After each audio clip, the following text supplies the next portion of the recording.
I just bought the cheapest running and driving Ford Expedition anywhere. And I had a really good time doing it. Paid $900 for that thing, and I'm gonna flip this thing for a huge profit. But first, gotta take this trailer back to U-Haul before I get started. And while I'm on my way to U-Haul, dropping off this trailer, I just wanted to talk to you about some of my goals for this truck. It's a fire rescue vehicle. It's something that they use to pull their boat and launch their boat in the river, stuff like that. They let the police use it, and it looks pretty terrible. Now, the other major problem, now this is why I got it so cheap, less than $1,000. It's because it's got a pretty bad engine noise. So first things first, I want to get that engine taken care of because I don't want to spend any other money on it if that thing isn't going to work. Once I do, I'm going to clean it up. I'm going to take care of some of those holes, get rid of those stickers. The budget for this job, I want to spend less than $1,000 on it because the overall value of the car is probably in the $4,000 to $5,000 range, so I don't want to go over budget there. So let's get started. You can follow along with me to see how it goes, and by the end we should have a pretty sweet little grocery getter that doesn't look like a fleet vehicle anymore. Let's go. And of course, it's a government vehicle. It's got the lights, it's got the wee-woos. That is something I pulled out of the fuse box. But also this battery is smoke. I'm gonna take this thing down, just get a brand new one. With that new battery installed, we can start it, and you can hear exactly why it only cost $900. With a rough idle and a crazy popping noise, we gotta get this thing fixed. After a bit of poking around, I decided to go under the hood and get a scope capture. I'm referenced to cylinder number 1, and I've got an amp clamp so I can do a relative compression test. We'll go ahead and crank her up here.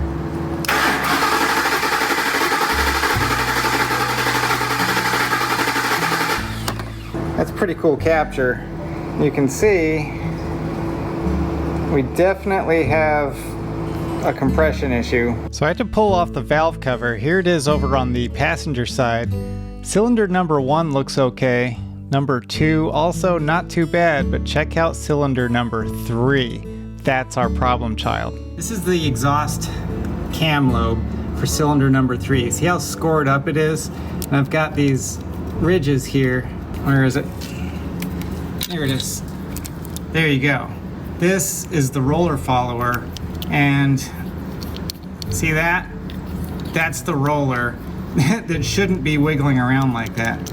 That is completely just destroyed. All right, we got it. We've got the valve covers back on. Camshaft is in there, rocker arm lifter, that's all done. Ready to fire this thing up, see what it sounds like. I'm pretty excited. Let's go ahead and fire it up and see what happens.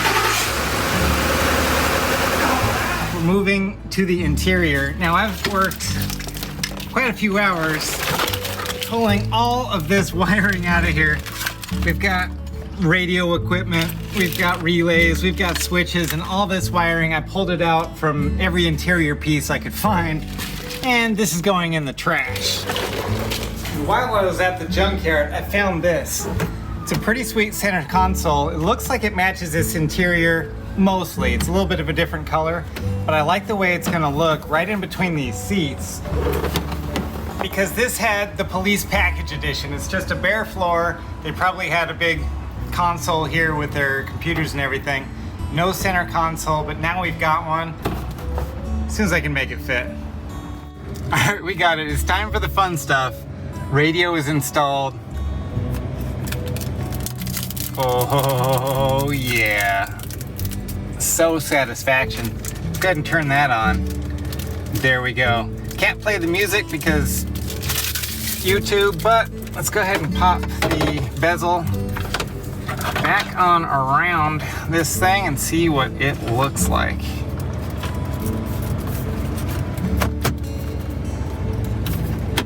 Oh baby!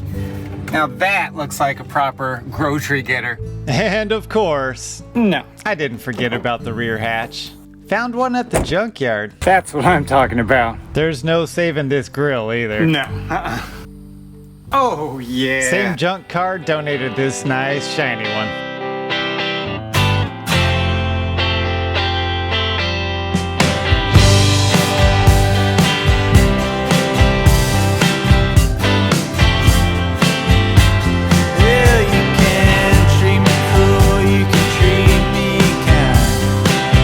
Honest man.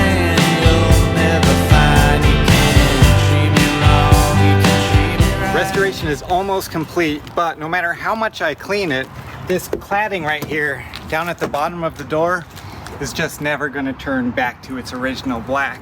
This was black when it first rolled off the factory floor, so what we're going to do is flame remedy that. Just using a propane torch, I'm going to come down here and we're doing a flame restoration on this plastic. So all this oxidation here is turning it sort of that ashy gray. I've already cleaned it, so what we're going to do now is melt this plastic. We're going to touch the flame to it and watch what happens.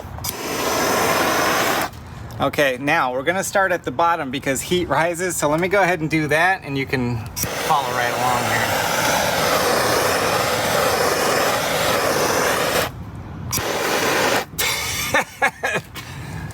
Pia's going to get mad at that one.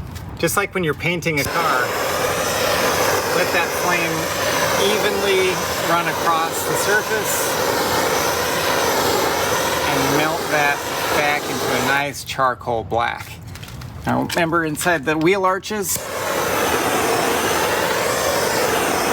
So this steel fender kind of soaks up that heat and protects the paint that's on the steel from bubbling up. But if you follow this around, this here is made out of plastic, which is also painted, but if you were to touch the flame to this plastic, it's not protected like it would be on the steel. So make sure when you're working around this plastic area, flame only on the black, never on the paint, or else it's gonna bubble right up just like that. So be real careful around that. Otherwise, you can flame on the steel, you should be okay.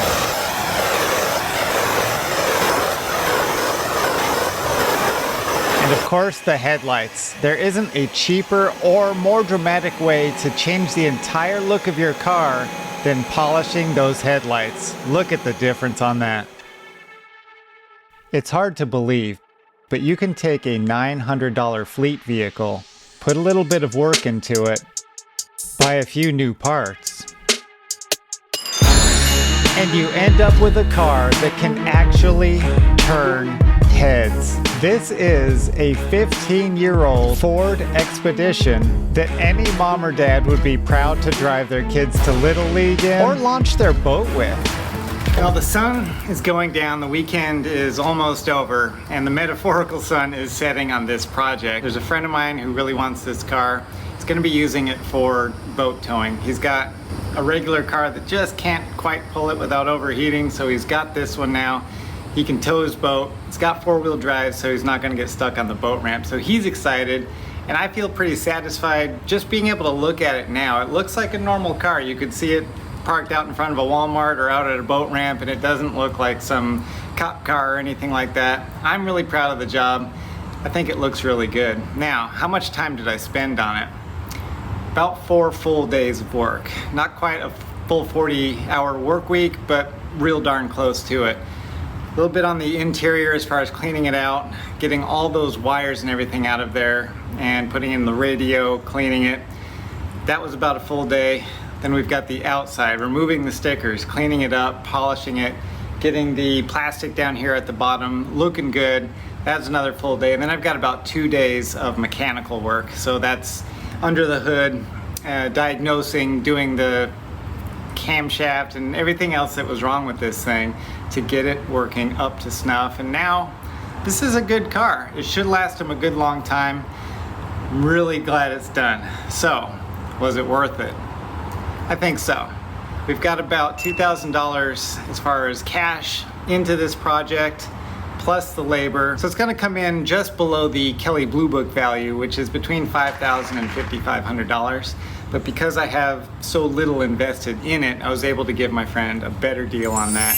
So he's happy, it's a win-win situation. So is buying an auction car worth it for you? Yes, if you have mechanical experience and you're willing to put the time in to the little meticulous details like removing stickers, I think it could be worth it, but you've got to get a good deal at the auction. Don't spend too much. You can definitely get into bidding wars with people, and that's how the price gets out of control. This was $900 plus tax and everything, so I think it was a steal because it had the problems that it did. So if you can do mechanical work and if you're okay with doing the cleanup, this could be a deal for you. If you're ready to get started on your renovation project, make sure you head over to the tool store. That's my Amazon page where I've got curated all of the tools that I use and I would recommend to fill your toolbox with. That'll get you started on your project. As far as this project, thanks for hanging out with me, watching it from beginning to end. I had a really good time. I'll see you in the next one.